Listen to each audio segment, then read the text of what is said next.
નમસ્કાર, હું કીર્તિ જગતાપ સ્વાગત કરું છું આપનું પબ્લિક ઇન્ડિયન ન્યૂઝમાં. જાણીએ આજના સમાચાર. ઇલેક્ટ્રિકલ સિગરેટ પર પ્રતિબંધ.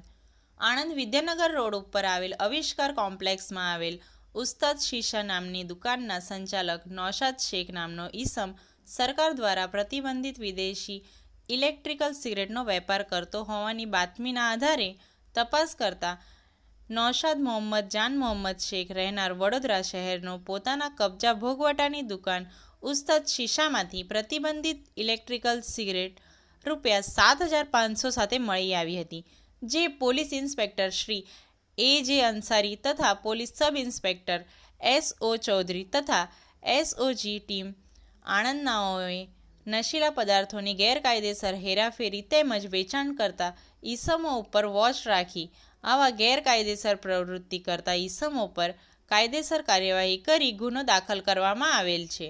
આજના સમાચાર અહીંયા જ સમાપ્ત થાય છે. જોડાયેલ રહો પબ્લિક ઇન્ડિયન ન્યૂઝ સાથે.